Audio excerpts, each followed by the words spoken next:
નમસ્કાર વિદ્યાર્થી મિત્રો, મારા વાલા વિદ્યાર્થી મિત્રો, કેમ છો? આજે આપણે ગઈકાલે જે આપણે પારિમાણિક સૂત્રની વાત કરી હતી, બરાબર, જેના માટે 7 મૂળભૂત ભૌતિક રાશિઓ જે મેં લખી દઉં છું. આપણે વાત કરી હતી દળ, લંબાઈ, સમય, વિદ્યુત પ્રવાહ, તાપમાન. આ પાંચનો જ આપણે રિક્વાયર છે.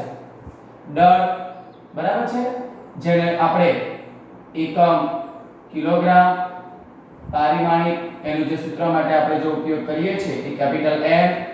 લંબાઈ માટે આપણે SI એકમ શું આવે છે? મીટર, અને એના માટે L. સમય માટે સેકન્ડ, એના માટે સંજ્ઞા કેપિટલ T. વિદ્યુત પ્રવાહ એમ્પિયર, પારિમાણિક સૂત્ર લખવા માટે A. તાપમાન કેલ્વિન, અને એના માટે આપણે સિમ્બોલ શું લઈએ છીએ? K. આ જ આવે છે આપણામાં, અને આ આપણે બતાવી દઈએ.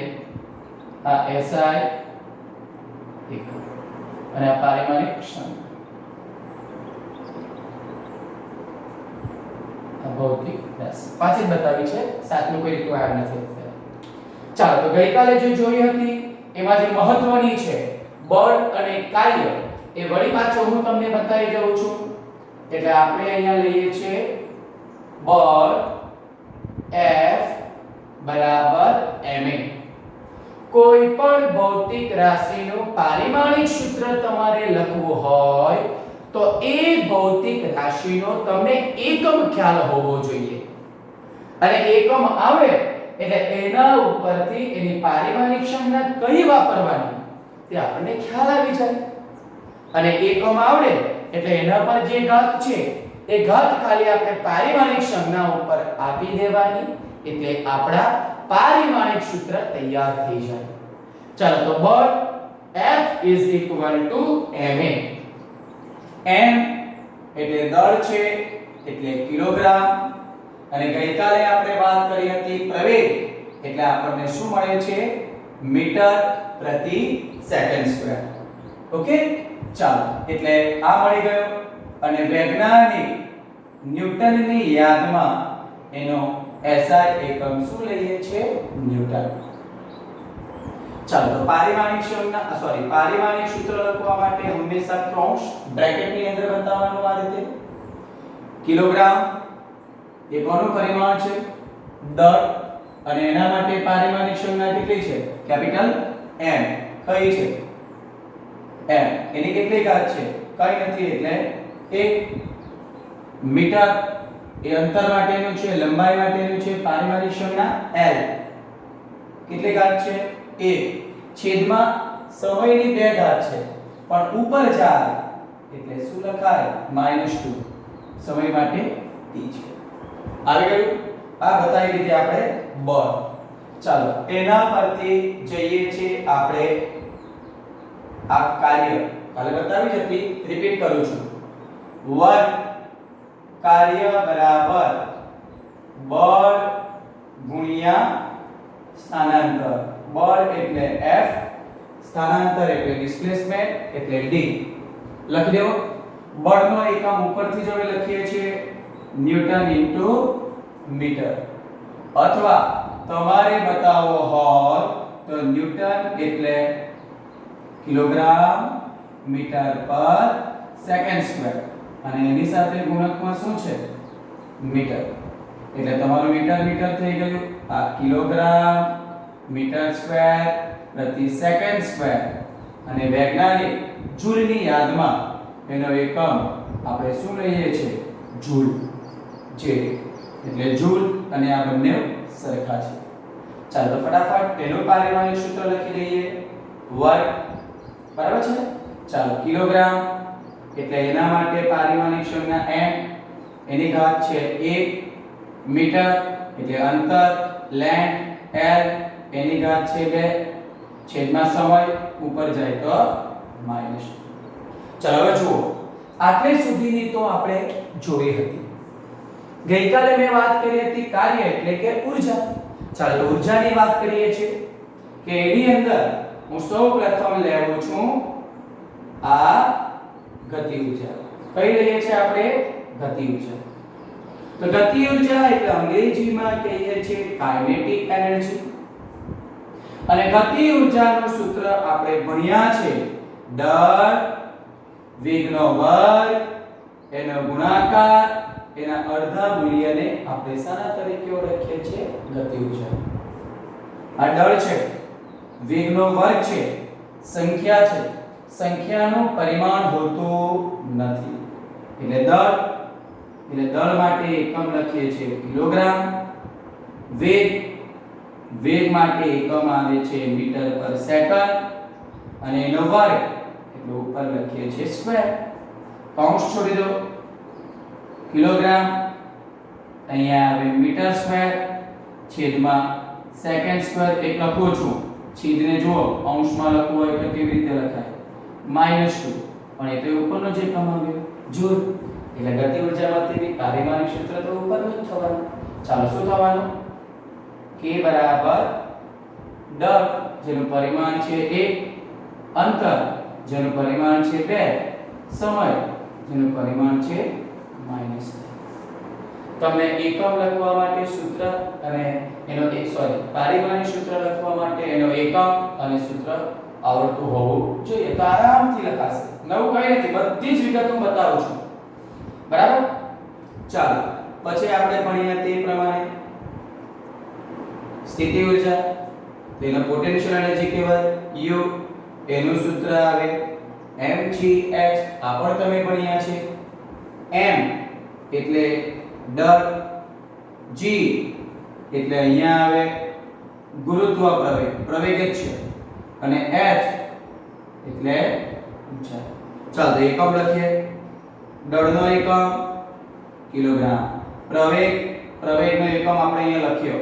આપણને જે આવે છે પ્રવેગ એટલે આપણને ખબર છે, અહીંયા લખીએ આ metre per second આખાનો metre per second square. શું આવે છે? પ્રવેગ એટલે મીટર પર સેકન્ડ સ્ક્વેર. અને ઊંચાઈ એટલે એ પણ અંતરનો એકમ એટલે મીટર. કરી દો. શું થવાનું? કિલોગ્રામ મીટર સ્ક્વેર છેદમાં સેકન્ડ સ્ક્વેર. શું થાય? જૂલ.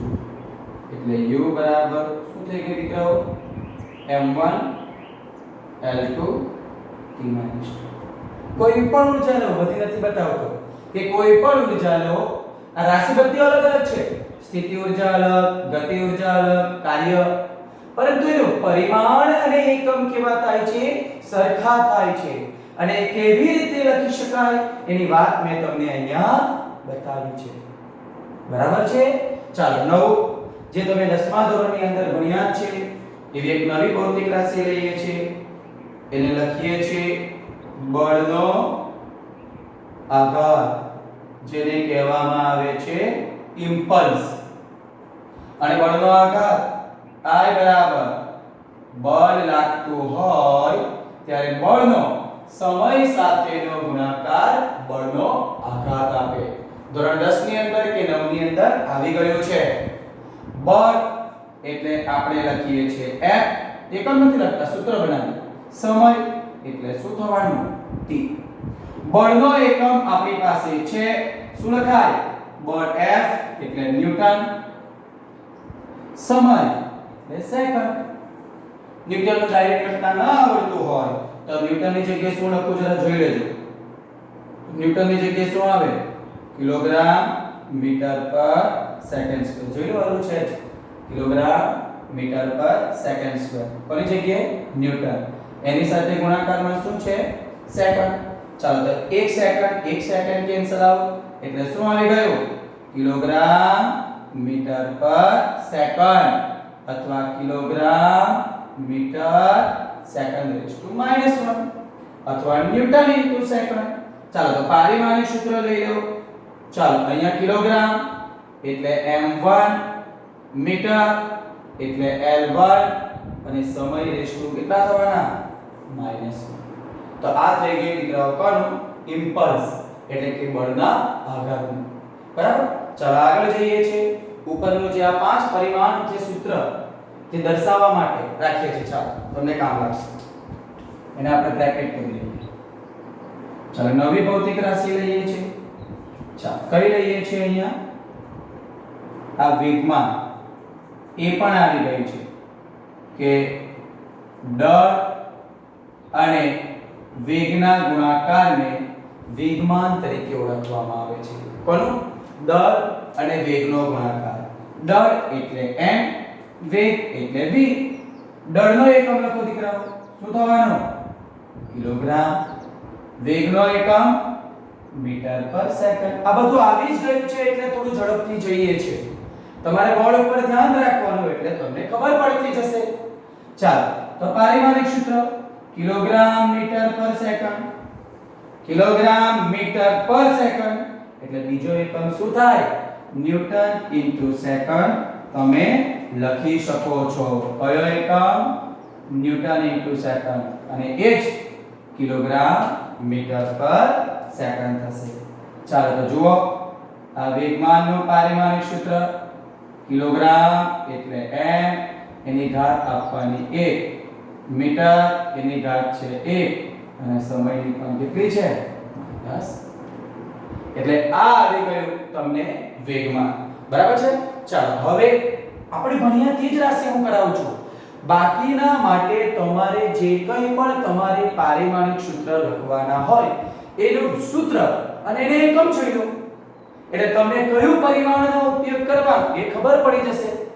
જે ઘાત આપેલું હોય એ પારિમાણિક સંજ્ઞા ઉપર આપી દો. છેદમાં હોય તો ઉપર જાય એટલે માઈનસ લખવું પડે. છેદમાં પારિમાણિક સૂત્ર ના બતાવાય, એક જ બતાવવામાં આવે અંશની અંદર જ. ઓકે. ચાલો આગળ હવે નવી એક ભૌતિક રાશિ લઈએ છીએ દબાણ. દબાણ એટલે એને પણ પીચ કહેવાય. એકમ ક્ષેત્રફળ દીઠ લાગતું બળ. એટલે લખવું હોય તો બળ ભાગ્યા ક્ષેત્રફળ. બળનો એકમ આપણને ખબર ન્યૂટન, ક્ષેત્રફળ એટલે એરિયા, એને એકમ શું થાય? Metre square. ચાલો ન્યૂટન એટલે ઉપરથી લખીએ છીએ આ. બરાબર. ન્યૂટન એટલે શું લખાય? Kilogram metre per second square. છેદમાં ઓલરેડી શું છે? Metre square. 1 metre cancel out એટલે એકમ શું થયો? Kilogram metre second square. બરાબર છે ને? બળનો એકમ લખ્યો જુઓ kilogram metre per second square. Kilogram metre per second square. છેદમાં મીટર સ્ક્વેર ઓલરેડી છે. 1 મીટર કેન્સલ આઉટ એટલે લખવું હોય તો આવું લખાય kilogram metre raise to -1 second raise to -2. પણ દબાણના અલગ અલગ એકમો આવે છે એમાંનો એક એકમ હું લેવું છું. આ કયો? પાસ્કલ. તમે એટોમિક માસ પ્રેશર પણ ભણશો. એટોમિક બરાબર ATM. બરાબર. અને આપણે અત્યારે SI એકમ લેવાનો છે એટલે પાસ્કલ છે. ચાલો પારિમાણિક સૂત્ર શું થવાનું? દબાણ P કિલોગ્રામ એટલે m1 મીટર રેઝ ટુ -1 એટલે L - 1 અને અહીંયા T - બરાબર. એટલે આ જે પારિમાણિક સૂત્ર આપણને મળે છે એ કોનું દીકરાઓ મળે છે? દબાણનું. કહ્યું તો છે તમને જે કોઈ પણ ભૌતિક રાશિ શીખવી હોય એનું તમને શું આવડતું હોવું જોઈએ? એનું સૂત્ર અને એનો એકમ. ચાલો હવે આપણે તમે ભણ્યા છે વિદ્યુત ભાર, વિદ્યુત સ્થિતિમાન અને અવરોધ. આ ત્રણ બરાબર કેવી રીતે ડિરાઈવ કરી શકાય છે, એના પારિમાણિક સૂત્ર કેવી રીતે લખી શકાય એ હું બતાવું છું. ચાલો પહેલા જોઈએ છે આપણે અહીંયા આ વિદ્યુત ભાર Q. બરાબર. એનો એકમ લખવો હોય તો શું આવે છે? કુલમ. C. દીકરાઓ આપણે 12મા ધોરણની અંદર વિદ્યુત ભારના સ્વરૂપમાં પણ પારિમાણિક સૂત્ર આવે છે. એટલે આનું પારિમાણિક સૂત્ર તમારે લખવું હોય આ વિદ્યુત ભારનું Q નું તારે તો લખી શકો છો Q⁻⁴. બરાબર. ચાલો હવે આપણને ખબર છે અહીં લખો છો, પરંતુ Q બરાબર તો શું થાય? IT, વિદ્યુત પ્રવાહ ગુણ્યા શું લખીએ? સમય. પ્રવાહનો એકમ શું છે? એમ્પિયર. સમયનો એકમ શું છે? સેકન્ડ. ચાલો તો પારિમાણિક સૂત્ર શું થવાનું? તો Q બરાબર અહીંયા થશે T1 અને સમયનું શું થાય? T1. અથવા બીજી રીતે લખવું હોય તો m0 l0 T1 જોઈ લો, આ વિદ્યુત ભારનું વિદ્યુત ભારના સ્વરૂપમાં અને એ જ વિદ્યુત ભારનું પ્રવાહના સ્વરૂપમાં પારિમાણિક સૂત્ર આ રીતે આવે. કારણ કે જ્યાં જ્યાં વિદ્યુત ભારને આપણે મૂળભૂત રાશિ તરીકે સ્વીકારેલી નથી, છતાં પણ એની પારિમાણિક સંજ્ઞા આપણે વાપરી શકીએ છીએ. આ રીતે આપણે એને બતાવી શકીએ છીએ અને આ વિદ્યુત ભારનું પારિમાણિક સૂત્ર છે. આ આવડે એટલે એના પરથી આપણે જઈએ છીએ વિદ્યુત સ્થિતિમાન. ચાલો જરા જોઈ લેજો. કઈ લેવાનું છે હવે?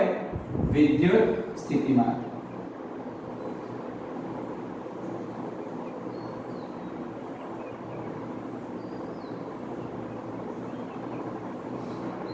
ચાલો તો વિદ્યુત સ્થિતિમાન કેવી રીતે વ્યાખ્યાયિત કરી શકાય?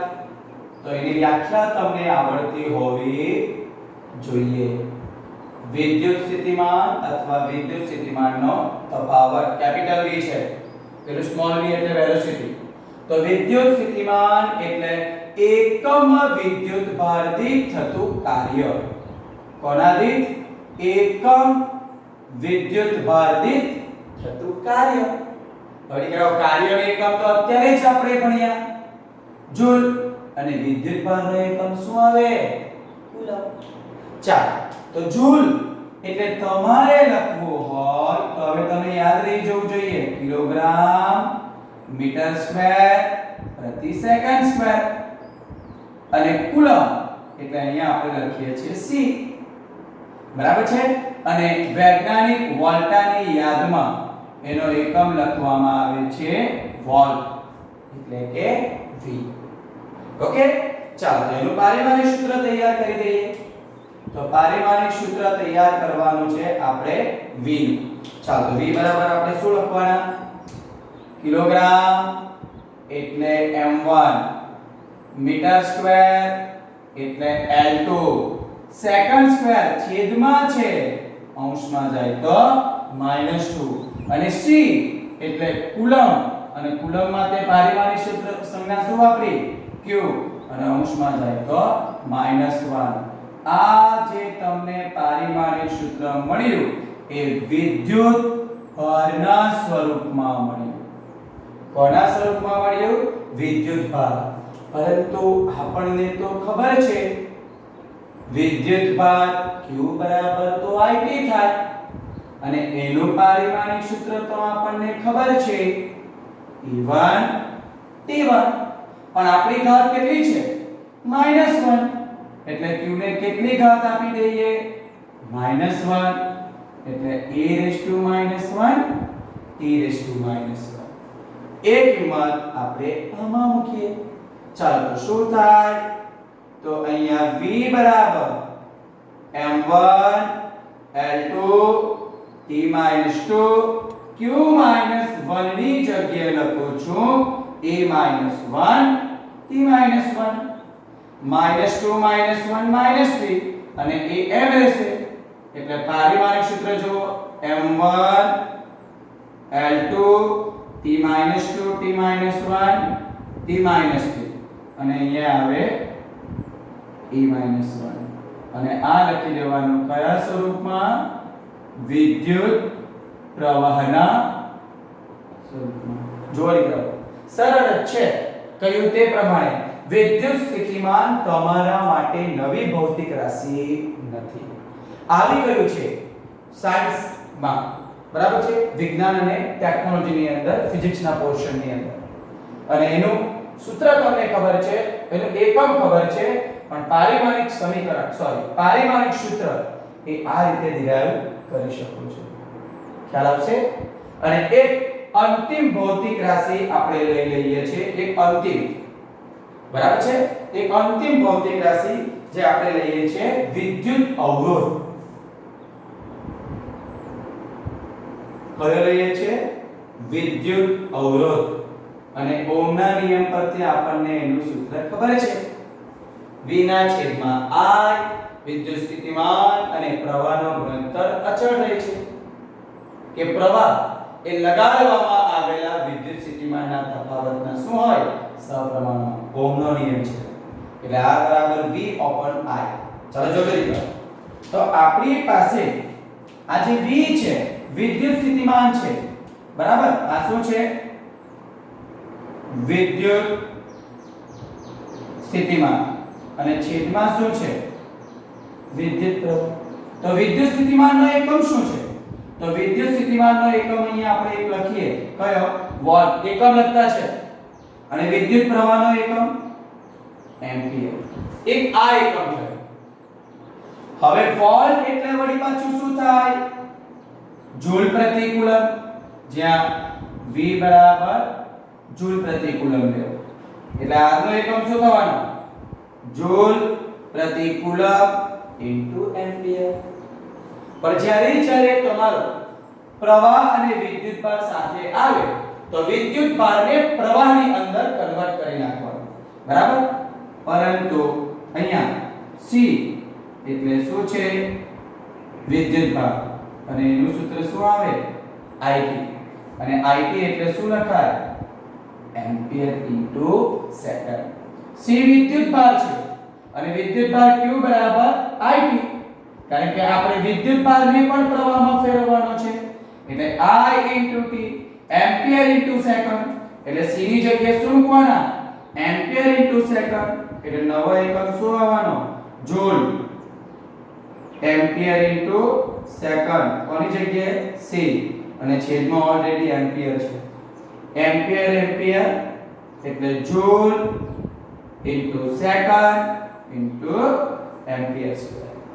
બરાબર? એક આ એકમ આવ્યો. જૂલનો લખવો હોય તો શું થાય? કિલોગ્રામ મીટર સ્ક્વેર પ્રતિ સેકન્ડ સ્ક્વેર. આ કોનું લખ્યું? જૂલનું. છેદમાં ઓલરેડી શું છે? છેદમાં શું છે? Second into ampere square. તમને પારિમાણિક સૂત્ર લખવામાં સરળતા રહે એટલા માટે. બરાબર છે? અને આને લખવું હોય તો શું થાય?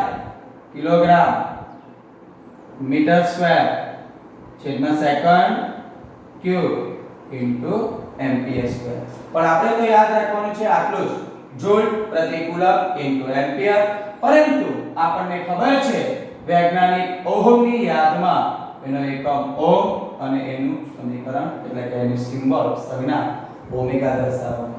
ચાલો લખી દેવો પારિમાણિક સૂત્ર કમ્પ્લીટ ને એનું પણ કે અહીંયા આપણને આવ્યું કિલોગ્રામ એટલે m1 મીટર સ્ક્વેર એટલે L2 સેકન્ડ ક્યુબ કૌંસમાં જાય તો -3 અને પ્રવાહ છેદમાં એટલે એમ્પિયર રેઝ ટુ -3 એટલે m1 L2 t -3 a -2.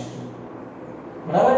એટલે જુદા જુદા પારિમાણિક સૂત્ર કેવી રીતે લખાય એ તમે આ રીતે વિગ્રહ કરી શકો છો. બરાબર? એક તમને એક બીજું એક કહું છું. જરા જોઈ લો. લાસ્ટ આ તો થઈ ગયું છે. એક નવી એક રાશિ આપું છું. ડાયપોલ મોમેન્ટ એક કરાવું છું. 12મા ધોરણમાં આવે છે. જરાક તમે જોઈ લો. આ